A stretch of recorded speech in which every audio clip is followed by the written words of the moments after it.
Can you just say this is Dylan Brody? Yeah, and so what is Dylan Brody? Can you just say I am Dylan Brody, and you are watching the Shadows? You are Dylan Brody. You can say it to me. I'm not helping at all. What do you want me to say exactly? This is Dylan Brody, and what? You can say I am Dylan Brody, and this is the Shadows Project. Yeah. Or you're watching. I'm Dylan Brody. Sorry.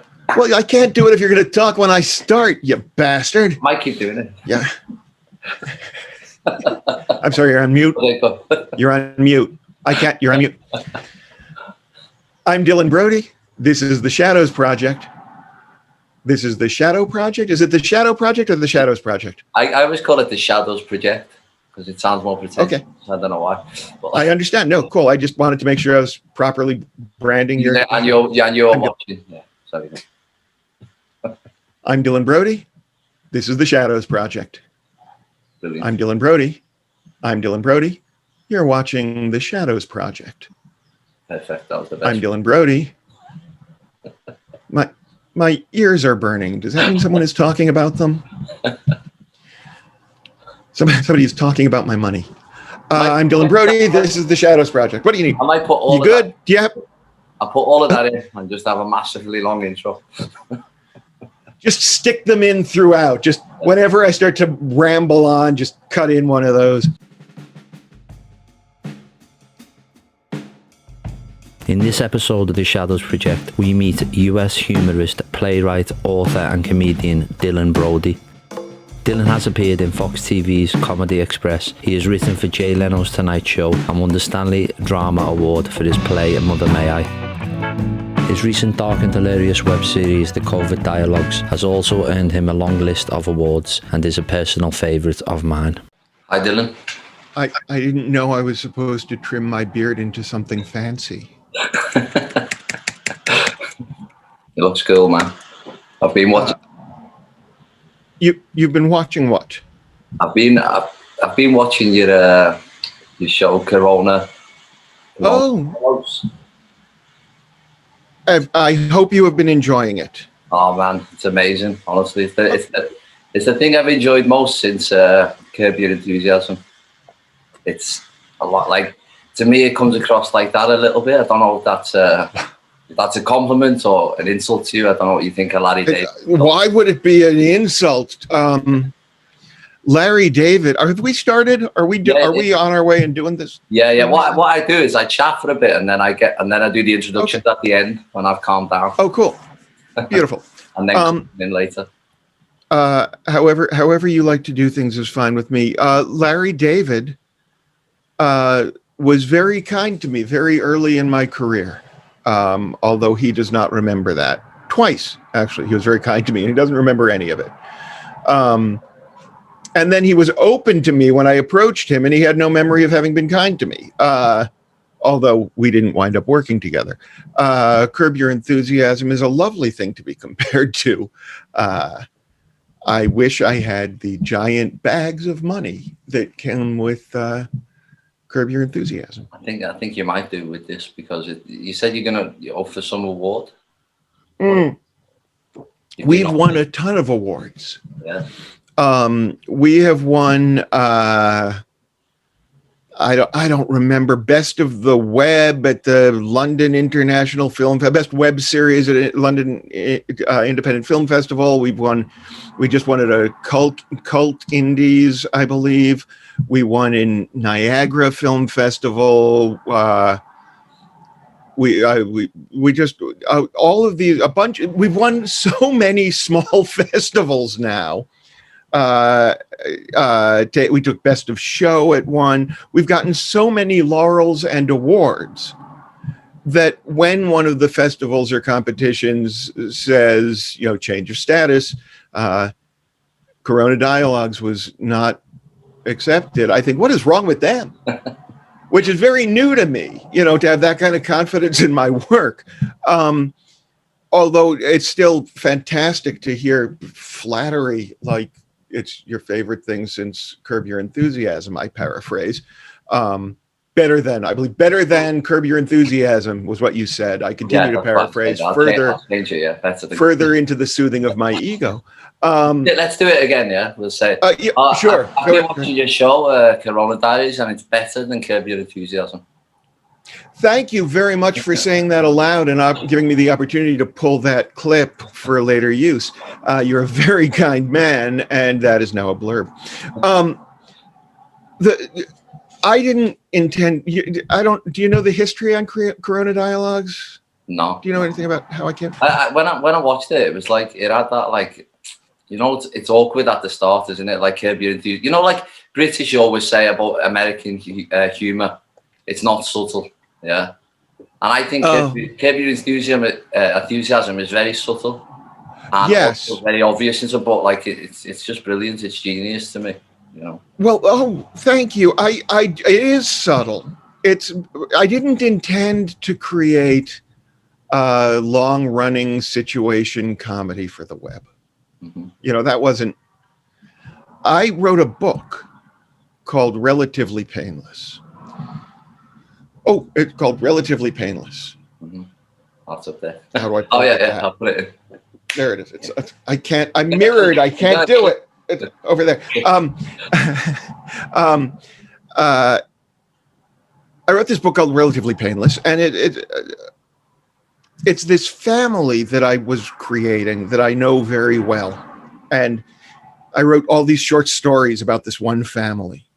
So the stories largely come out of work I did when I studied with Grace Paley in the 80s, are these poignant and funny human interactions, each one its own complete weird vignette.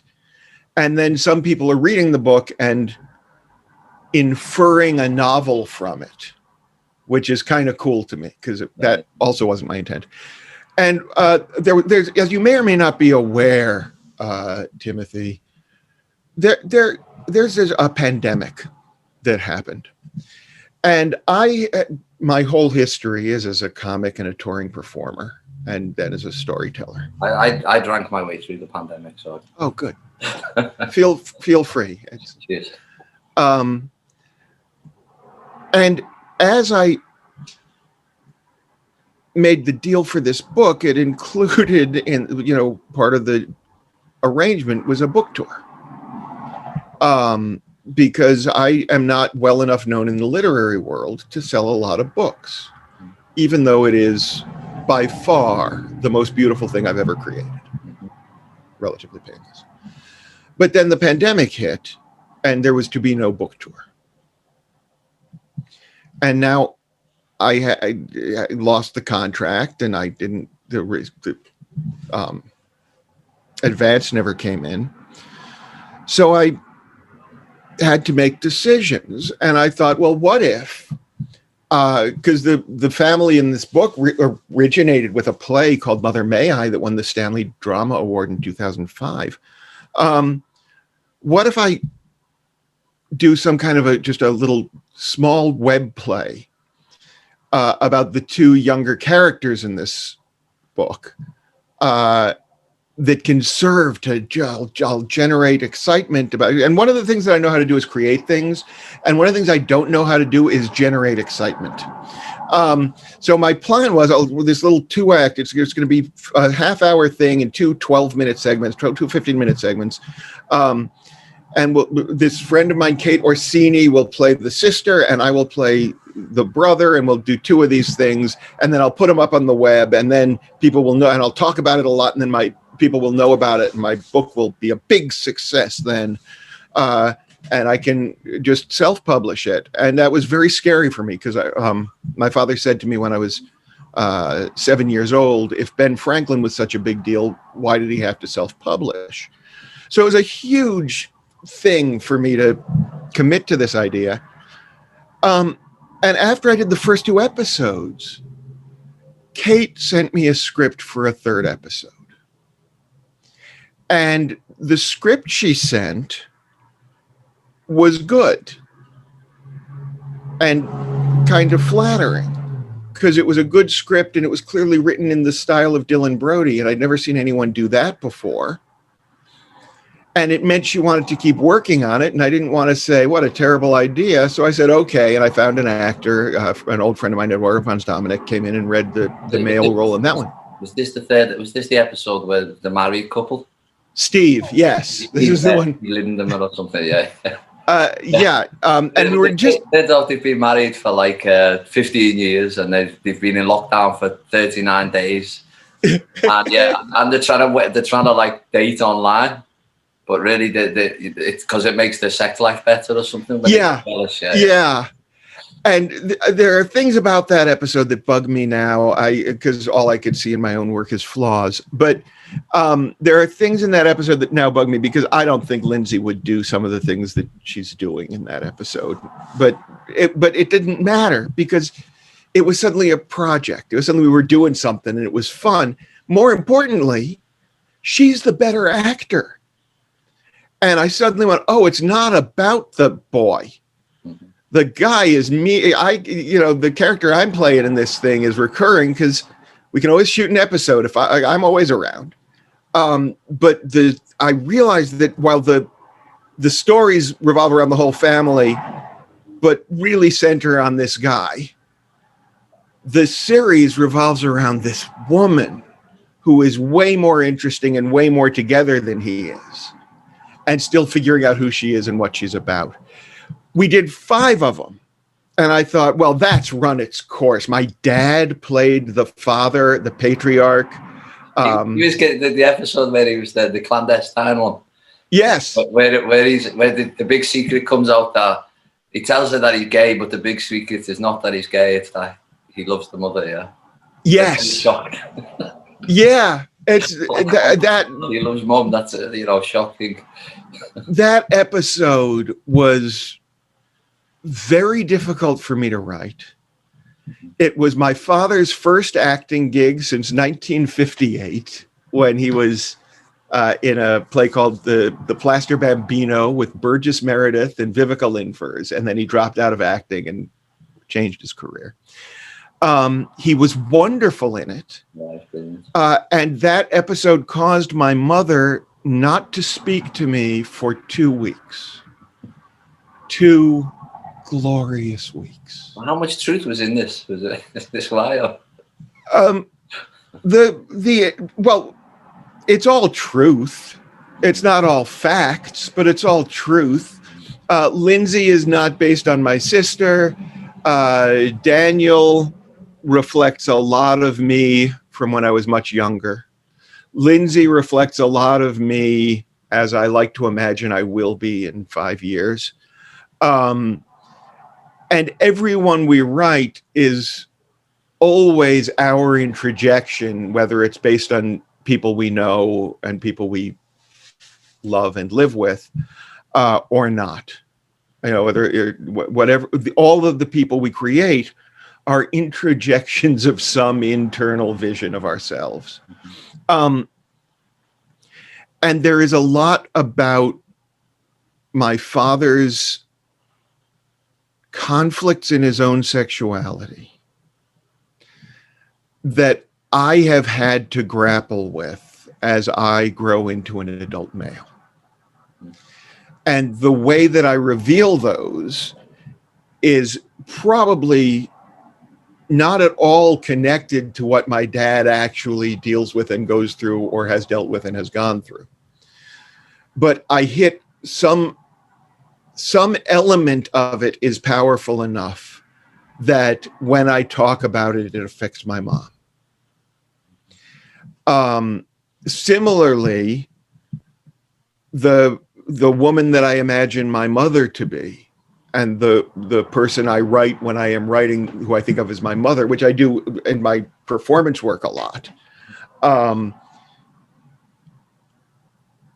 I know not to be the woman to whom I have at times been cruel through my work. And that's part of the difficulty for, I think, all writers. I wish all people, and I imagine all artists at some level, is that because we are exploring the world of our experience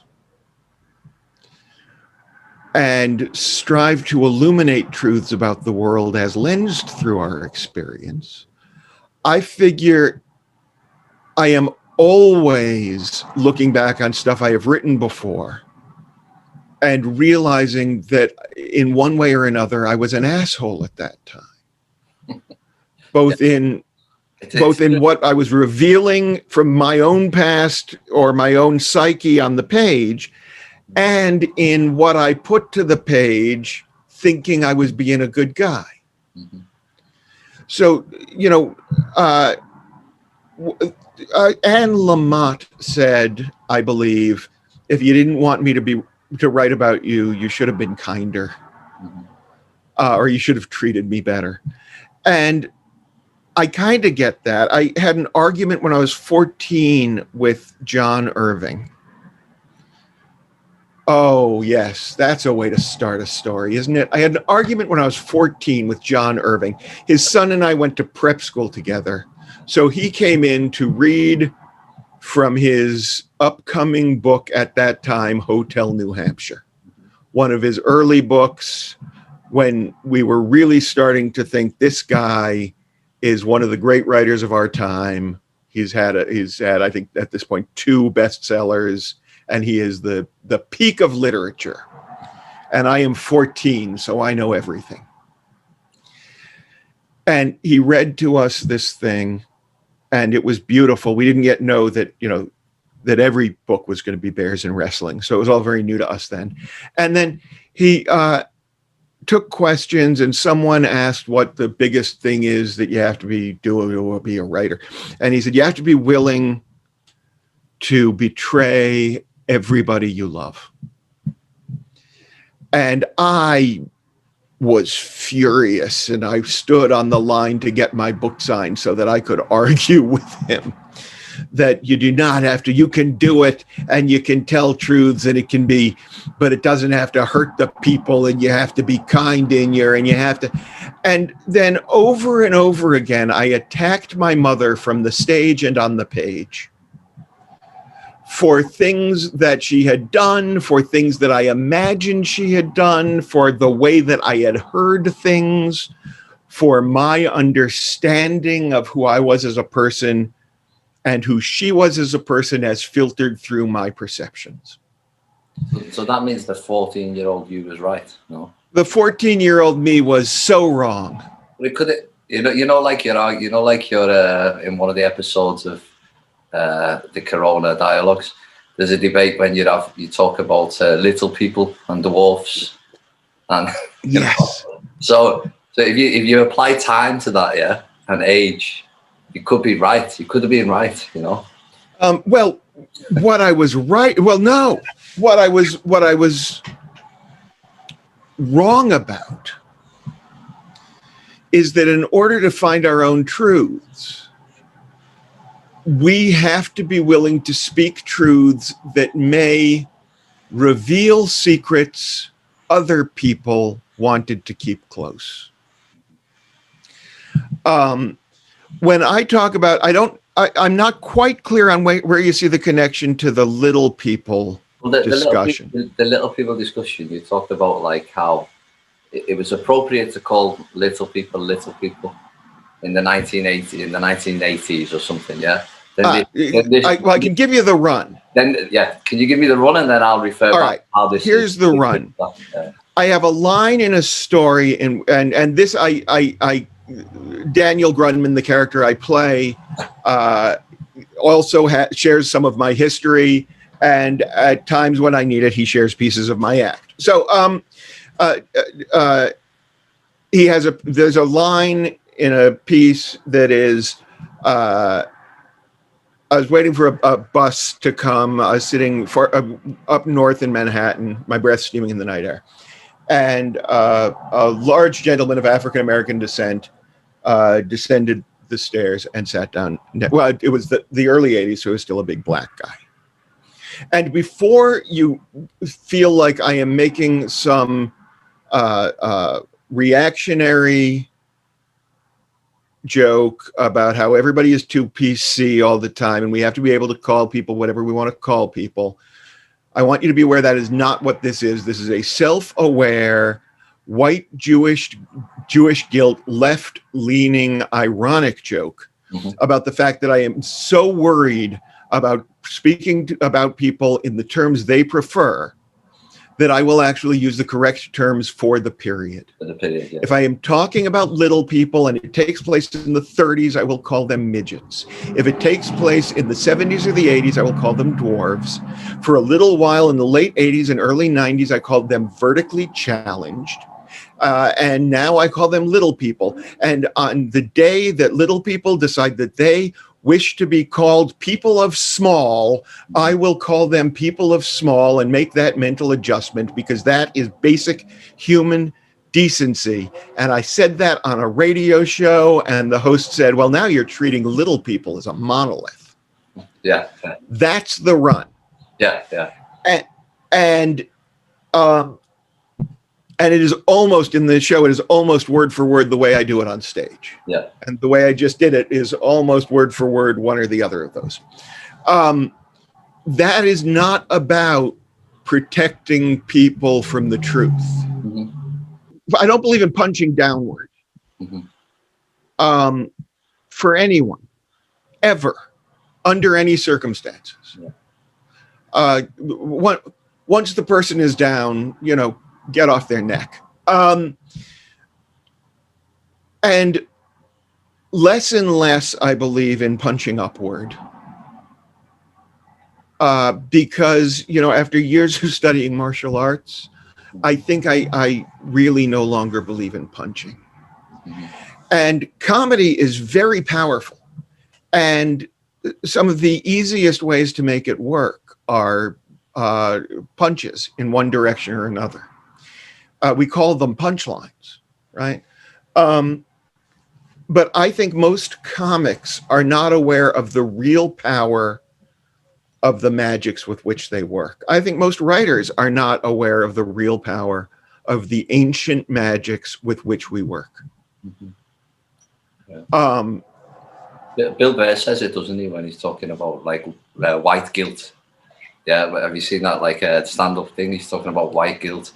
I've seen him talk a lot about white guilt. I disagree with so many of his politics. But he says this is But he says this isn't like a little opportunity for people to it's not like I'm not trying to make people join the club and have racists on my side, where they try and say it they whisper things and they're not clear about it. So he tried to make it very clear at the beginning his thing about white guilt that he's not racist, but I don't know. There seems to be lots of problems with him in America at the moment. Well, yeah. Bill Burr is a brilliant craftsman. Bill Burr does not always think through what he's actually saying through his jokes. He intuits. It's part of what I find difficult about him, because I really enjoy him, and then some of his political takes are way off base for me. Now, there's a debate in the US. I do not know how much this is international, but I expect that the political wings of modern Western civilization have taken root, so that I suspect there may be some parallel in other nations now. The right wing and the libertarians, who are sort of a weird pocket of the right wing, began objecting to linguistic evolution by declaring any social awareness, any change in language based on new social awareness as PC, politically correct, and therefore an attempt to squelch free speech. Now, at the other end of this debate are people who say, well, why should we continue to use language that represents ideas that we all recognize are inherently evil, right? Subtextually, if I say to you in this conversation, Chippy, do you mind if I call you Chippy? Yep, call me anything, man. I don't. Yeah, I just changed the status between us. I just made you a child to whom I can give a nickname. That's fine. I can remove your identity and do it charmingly and calmly, and we're just kidding around. And if we were in a room together, there is the implication there that if I want to, I can kick your ass. Mm-hmm. Or deny you the thing you have come to me asking for. Yeah. Or pick lint off your sweater. Mm-hmm. Because the removal of somebody's identity by renaming them is an act of power. What about the other way though, where they're saying you can't call like a man, a man, or gender pronouns, he, she, all these things. Oh, you can call a man, but if a man says, I don't think of myself as a man, mm-hmm. I will be behaving as a woman, yeah. maybe dressing as a woman, maybe changing my biological structure a little bit so I am more like a woman, possibly spending a great deal on surgery so that I can have aspects of the woman's body, maybe not, mm-hmm. but I identify as a woman.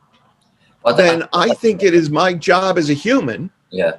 But I don't think people have a problem with the individuals when they have these things. If an individual has this, but it's when they try to legislate it, and you can't. No, it's not when they try to legislate it. That's where the problem with most people have. Most people have that problem with it when they try to legislate it.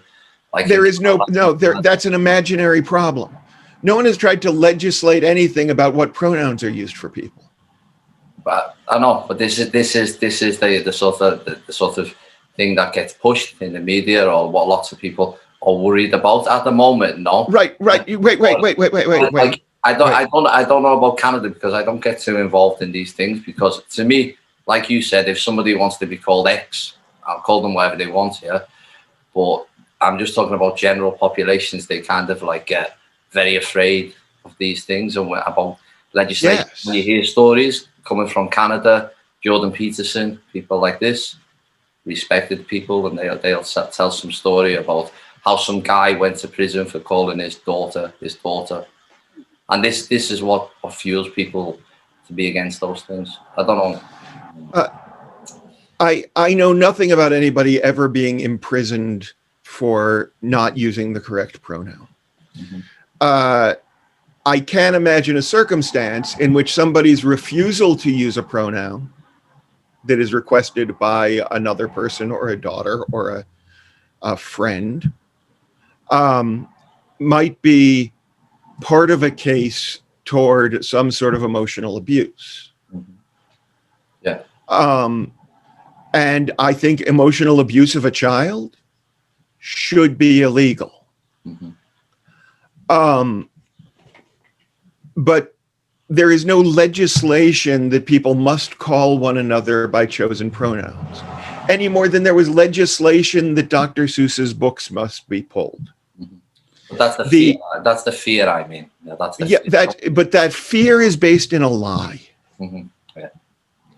And if the fear is based in a lie, I don't have to respect the fact that a lot of people fear a thing. Mm-hmm. I need to do everything I can to educate and illuminate so that anyone who comes in contact with me or my work mm-hmm. is discovering a brighter world that need not be guided perpetually by fear, particularly not by fear of imaginary things based on a lie. Yeah. And this is why authoritarians and militaristic power structures and religious power structure. This is why power structures eventually come to fear arts and sciences, and eventually come to diminish the importance of education and the widespread propagation of critical thinking skills that have been deliberately leached in America out of the public school system over the 40 years since I was in the public school system. I was lucky to catch the tail end of what was left of the Eisenhower through Kennedy and a little bit into Carter idea of a well-educated, artistically fulfilling, scientifically advancing nation whose goal is to advance humankind. And before we shifted to a nation whose entire goal was world dominance, world influence, military adventurism, and so on. In order to keep people willing to go to war, they must be kept in terror. In order to keep people willing to sacrifice for the greater good, there must be perpetual crisis. That's the belief being used by the manipulative forces of capitalism disguised as democracy. And we've been fooled, we've been trained. Once you begin to apply critical literary theory to the stories we tell ourselves over and over again through film and television, we realize that we have been deeply neuro-linguistically trained to believe that every conflict is life or death, and that the only proper resolution to any climax, to any conflict, the only proper climax of any series of events is violence. I can trace it to the day that we gave up Jim Rockford's unloaded gun that he reluctantly pulls from the cookie jar, to Hunter, who reluctantly turns and shoots the guy because he's always going to try to shoot him in the back at the end. And it's due to the commercialization of art into unthinking entertainment. Entertainment is created by an industry for profit. It is designed with the only intent of keeping the most possible eyes glued to screens, which means we are using the most powerful tools of communication in the ever diminishing number of publishing companies, the mass manufacture as possible of really interesting stories, and we keep instead giving huge advances to the people who have a following because they were on a reality show, rather than championing new voices the way they did at a certain time in the rise of the arts in the country. We are looking at a time when humanity is desperate, is thirsty for knowledge and understanding, and we are using powerful magics to tell ourselves narcissistic, recurring fantasies of violent heroism. And it is very dangerous. I have said for years we are living in a dark age when the power structure requires the denial of science and the rejection of art, just as the Catholic Church did in the first dark ages. And that I hope by doing the work that I do, that I can do my part to help move us toward a renaissance instead of a revolution. And I entirely forgot for years, until last year, that a plague comes in between.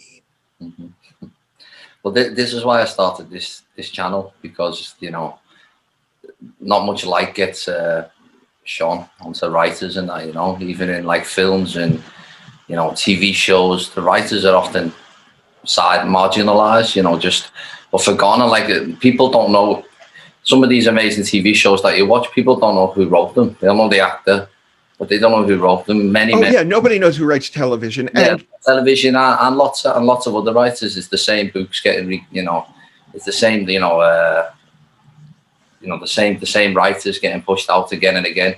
You know, Shakespeare, for example, or, you know, there must be somebody better than Shakespeare in the last 400 years, you know, or somebody just good.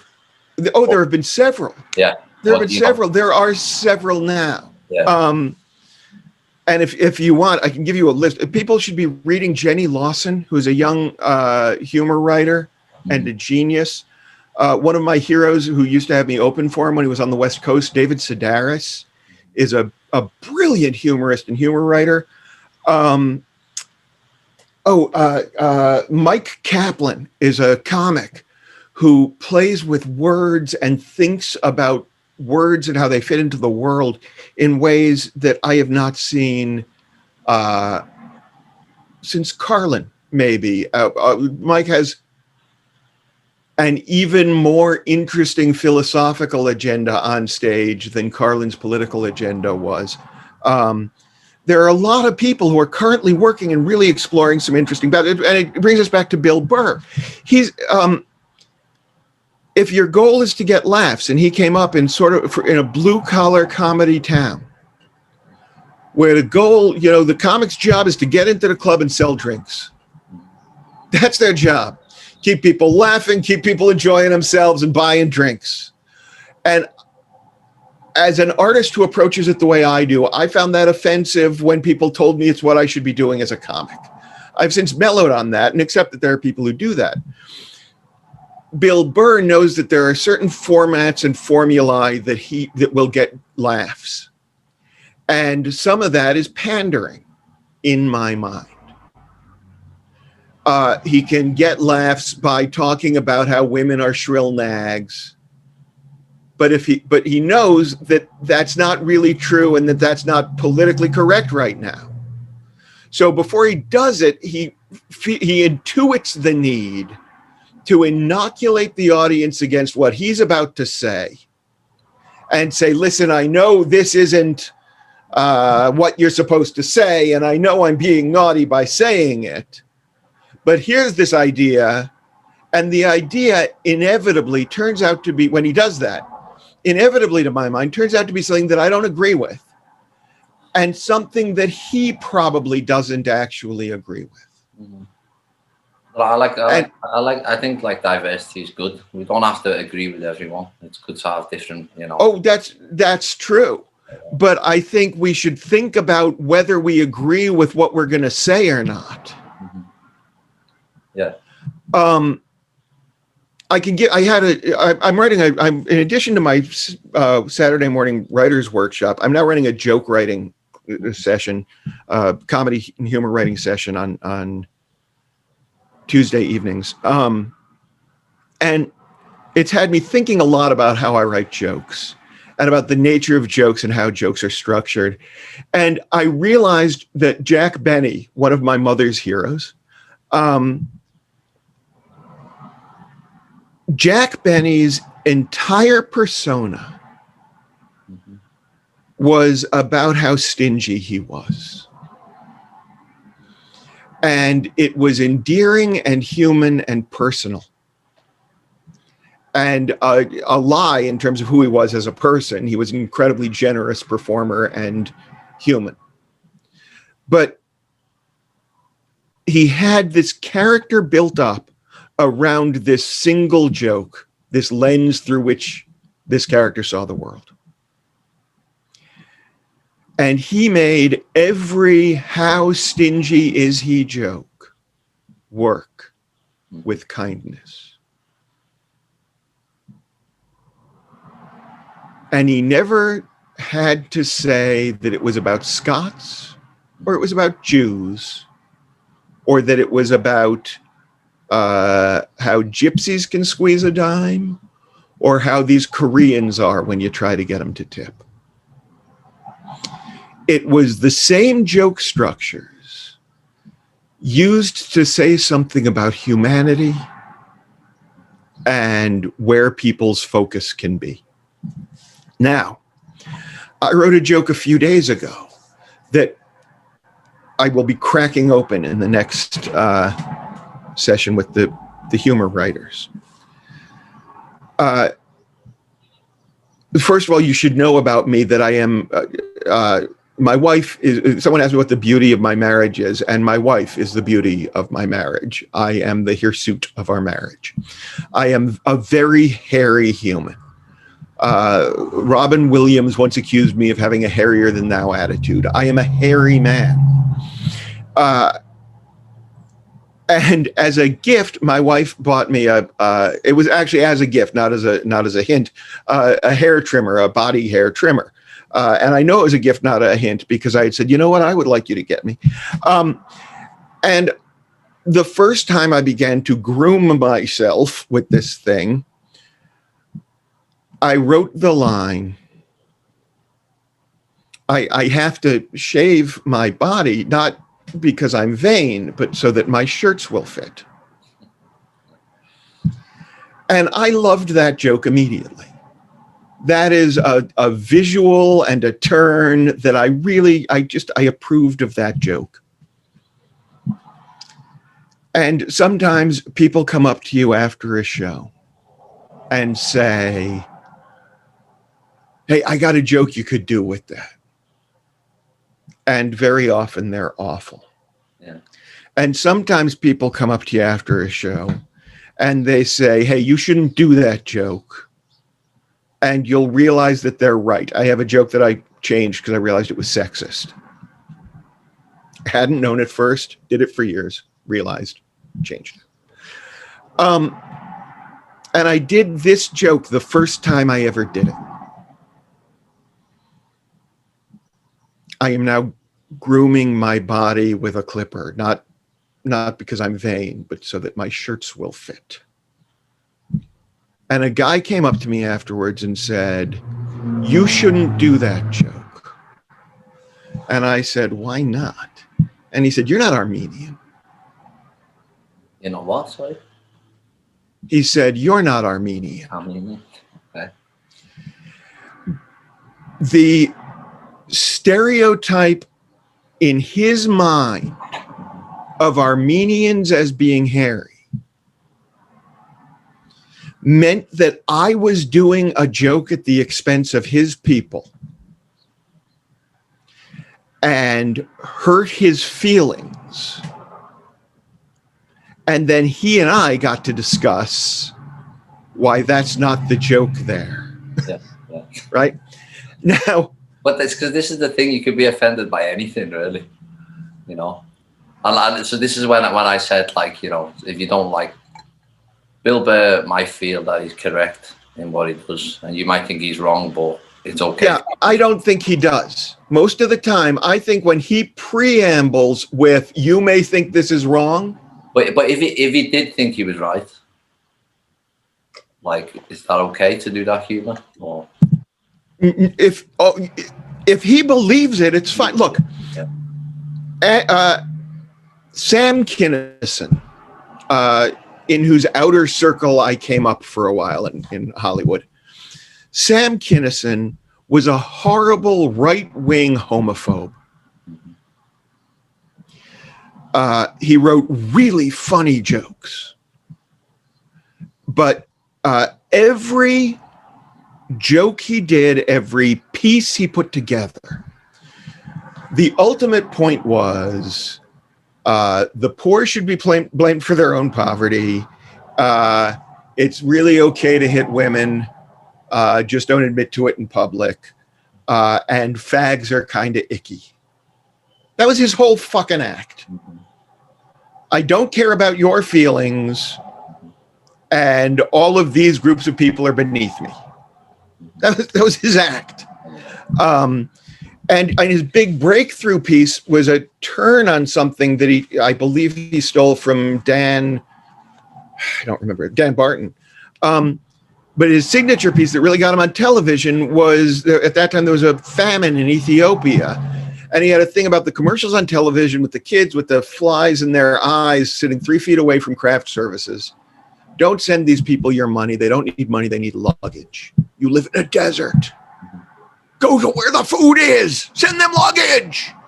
And that was a hilarious take. But it's also, it's not our responsibility to try to help them. It's their own fault they're stuck there.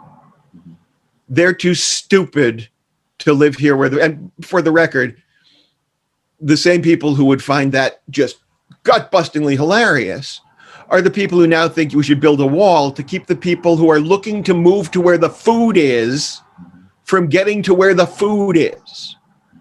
Because the goal isn't really to talk about what's needed to help people. It's to excuse our own lack of action, right?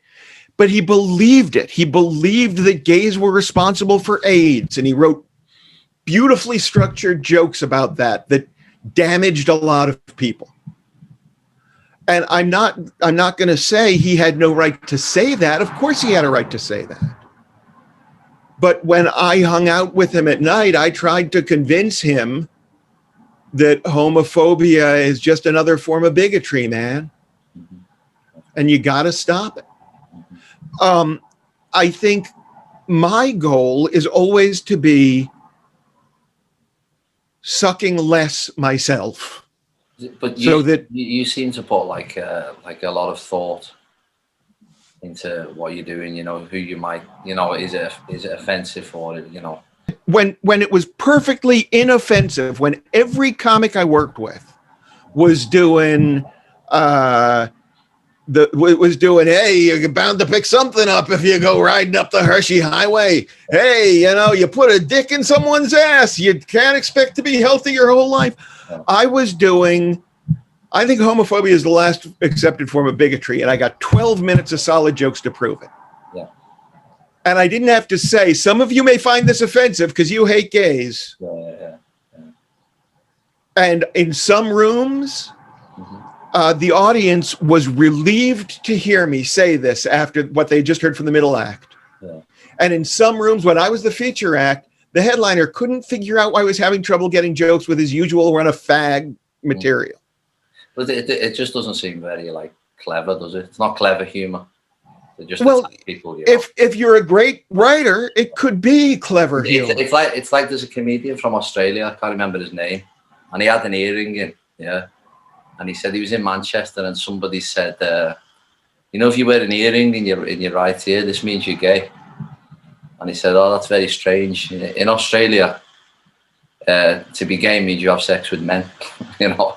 So I think that's Brendan Burns. That might be Brendan Burns. He's like it. He looks a bit like heavy metal, but he was saying, like, to his friends who are a bit homophobic, he's saying, what's your problem with gays, yeah? And his friend says, you know, they're not real men. And he just kind of laughs, and he said, not real men. They fuck blokes, you know. What do you want? Do you want a nice, soft woman, all gentle? Or do you want, no, he said, I want a big, strong man to take me from behind, you know. And he said, so that he made being gay sound manly, yeah. So that's clever when they can reverse, you know. Well, it's not about, this is the thing. It is easy to reinforce stereotype. Any joke, the basic structure of a joke is, I cause you to begin thinking in a particular direction. And then the thing that I think of, the next thing that I take on that, forces you to go back and figure out what piece of information is affecting my thought that would never have occurred to you. So there's this missing piece that needs to be there. There are civilians who try to banter, and the way they banter is you do a funny one-liner, and then they explain the one-liner as though that's good. No, you're telling us what the thing is that has to be left out. You're narrating the joke. Well, that's where the Larry David comparison came in, where it's a bit awkward sometimes. You know, you're watching Corona dialogues, and you're like, you know, what's the point here? You have to. It's not just obvious. You know what I mean? So it makes you think, and the awkwardness, especially in Curb Your Enthusiasm, is what makes it funny. It doesn't have to be laugh a minute, you know. Yeah, well, yeah, I certainly, anyone who's seen my act knows it doesn't have to be a laugh a minute. In the American entertainment scene now, stand-up comedy and sitcoms, stand-up comedy is now at a 5-to-1 laugh per minute ratio. Sitcoms are generally at a 3 or 4-to-1 laugh per minute ratio. And that is not how art is created. No. It's like that is how entertainment is manufactured. Yeah. And I think ultimately, there's no message, there's no thought behind it, no real message. It's just like there's no fast food entertainment, you know. There's no message for which they take responsibility. Yeah.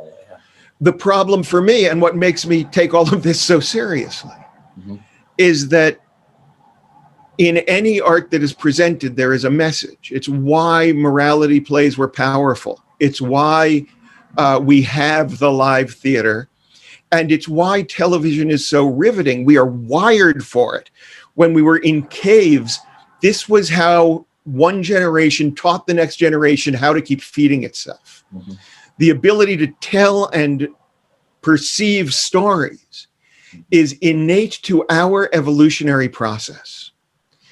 And I have this line, it's not a joke, a line that entertainment is the word people use when they don't want to take responsibility for what they say through their art.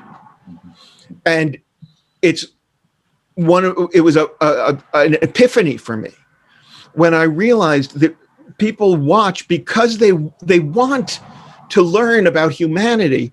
They watch these half-hour sitcoms night after night about how nobody actually changes or develops. They all remain exactly the same in exactly the same place, and everything is fine as long as it is exactly as it was at the beginning of the half hour, which, by the way, it is if you spent that half hour watching television. And the hour-long shows are indoctrinating us into this bizarre puritanical structure in which police are noble and repressed, and any fetish is an indication of psychopathy, and the good people are left alone, and the cops are always smarter than the crooks, and ultimately the structure of enforcement is good-hearted, and if anyone is found out to be in any way corrupt, they'll be drummed out within an hour.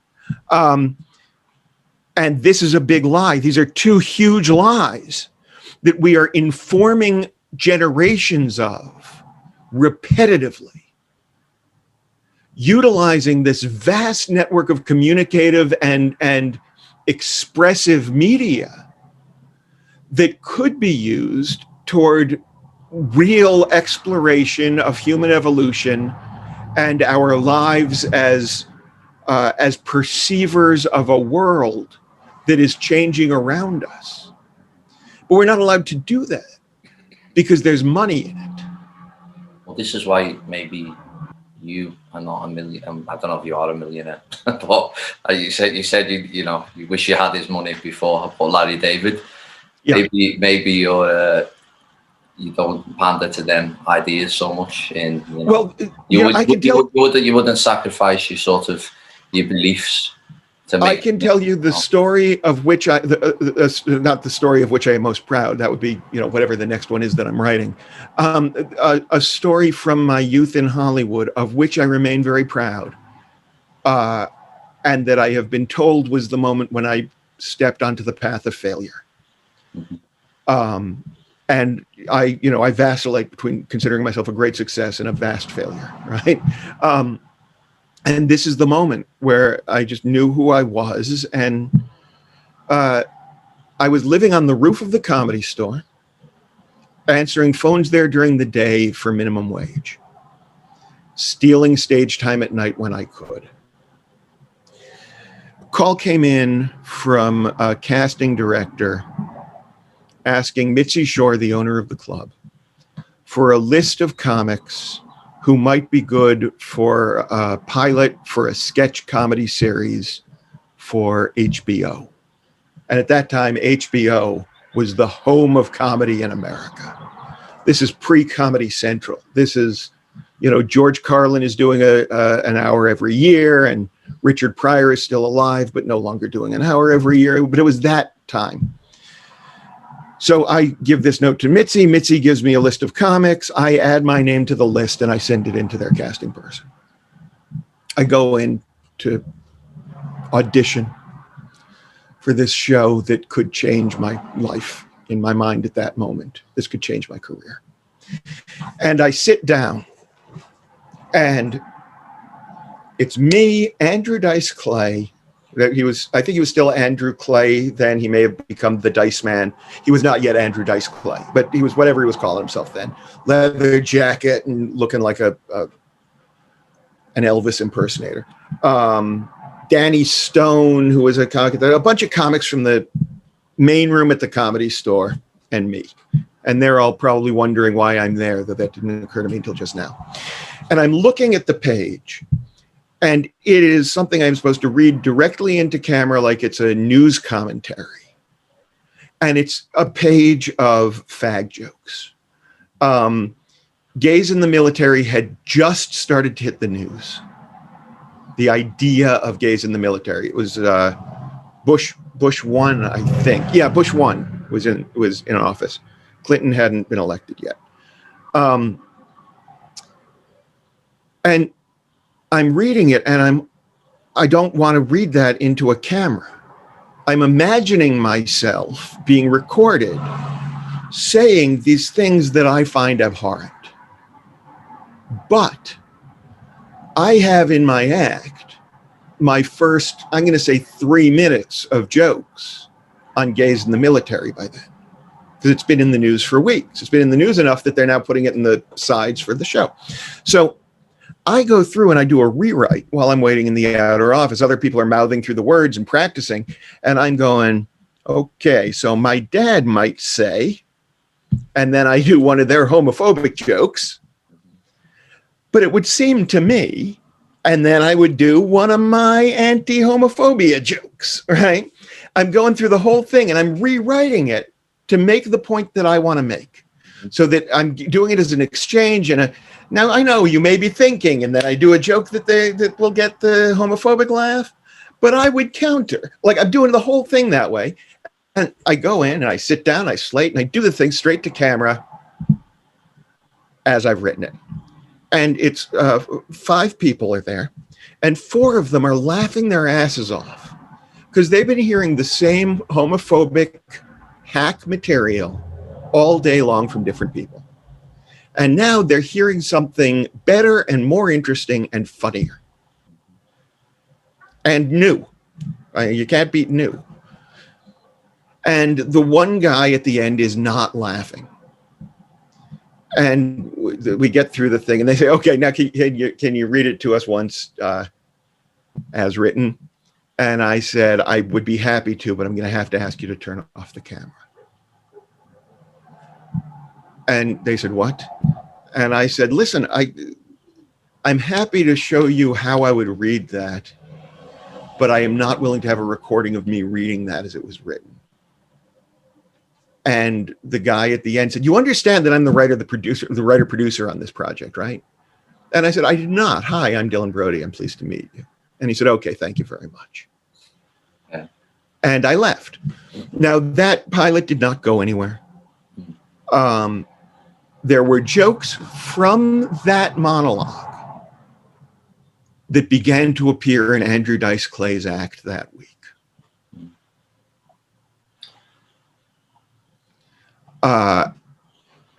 And I went back to doing what I was doing. This isn't because I think everybody must take it as seriously as I do. It's because this is how I forged my conscience. If I'm saying something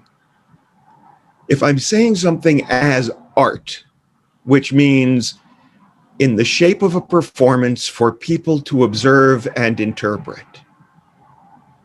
I will always strive to illuminate truth as I see it, because that's my job. I'm not here to sell drinks. I'm not here to sell books. I'm here to illuminate the world through the lens through which I perceive it for others to benefit. So in answer to your question, yes. On that note, yeah, you know, the way you see it and taking something and turning it on its head a little bit. Yeah, this, you know, like when you said about like the gay jokes and you turned it around, said my dad. So this book, yeah. I think it's like I don't know if you ever did it as a stand-up, like the you know, it lends itself to being like just one big stand-up act. That when I was reading it, it felt like I was in like a stand-up comedy show. You know, just that's wonderful to hear. Thank you. And I think you you know, you should if you have to, you know. What I thought about doing with it was there's a screenplay. I wrote a screenplay based on it that you're welcome to read if you like. Yeah. In fact, you know what? You and your viewers are welcome to see it if they like. I believe it is at activevoiceproductions.com/modern depression. I think that's the whole title. I'll give it to you, and then you can put it on the screen, and your viewers can read the screenplay if they like. My first thought was that could become a solo show that runs it begins as a self-help seminar. And he slowly devolves into his own depression. Yeah. And then it turns out he's got a whole set of slides that he made for the other end of this idea. The screenplay is about a self-help coach who is spiraling into depression. So that the comedy segments... Lots of them are, aren't they? Lots of psychologists. So. Yes. Oh, yes. My success coach recently gave up on me. But it's like there's a thing in the beginning, and it sounded like. Have you ever seen Trainspotting? What? I'm sorry. Trainspotting. It's a British movie. Yeah. So you remember at the beginning when he's talking, choose life, choose a car, choose a big television. I chose not to choose life. I chose heroin. There's a speech. There's a thing at the end where you give a list in this book. Where you give a list of sort of side effects of some drug. You could have diarrhea, vomiting, and then it escalates into like global famine, you know, flooding. Yeah. And then the last bit, you might suffer from paralysis. If you do, contact your doctor, you know. I don't remember that joke, frankly. That's it, like a little warning thing there. Yeah. But I thought that could be like an opening dialogue, like in Trainspotting. So I just... Sure, like I can see that. Nice. Yeah. That book I wrote at the at the nadir of a depression. Yeah. I genuinely believed that I could write my way free of depression if I could just find a laugh in everything I was experiencing. Yeah. And the greatest victory to me about that book is that it's so short. That book. But there's a thing between books being long or short. If it's short and powerful, you know, you know, like Hemingway wrote that. I don't really like Hemingway, but he wrote the story in 6 words. Yes. You know that and what was it? Baby shoes never worn. Baby shoes for sale, never worn. Yeah, and you needed every word, so it doesn't have to be long if everything's powerful inside. So really funny. It's got like little quote from Mother Teresa, who doesn't believe in God, and they're like these are actual quotes. Yeah, I think my memory is that the quotes there are, if they're attributed, they're actual. I may have quoted Georgia O'Keeffe, and I lie when I quote Georgia O'Keeffe, who said, "Wait, you're saying my flowers look like what now?" Yeah. I got a bunch of those. I may have stuck some of those in, but I don't remember. Was it Mother Teresa's lack of faith in God when she broke when in her journals it turned out she didn't believe in him at all? I love that. Yeah. Thank you for mentioning the book. All of the books, I should say, all the books and CDs are available at dylanbrody.com or dylanbrody.com Emporium. /. The thing with this is it's perfect at the moment as well, because lots of people are having like mental health issues, and this is like the sort of, it's a good way of looking at it, you know what I mean? It can make them laugh at their own sort of demise, you know. I was delighted when it turned out that some people are using that book therapeutically. Yeah. Because it didn't solve my problems in the writing of it, Mm-hmm. but it solved some financial problems for a minute. And also, and more importantly, it turns out that it really is useful for people to see. In a poem, I talk about my grandfather was willing to put horror under laughing glass. And in my mind, that's what that book was going to do for me. And it didn't, but it has for some other people. I'm about to throw into the chat window for you. It's like always look on the bright side of life. Yes. You know, I had a conversation. That's the way I see this. Is it? You know, that was in my head for a moment. You know. So. Yeah, although the book claims to be entirely for the purpose of helping you get better depressions. Just made me because if you've never done anything right, you might as well at least do depression properly. Yeah. I once had a conversation with Eric Idle that went literally word for word like this. Eric said, "Coriander?" And I said, "I don't work here."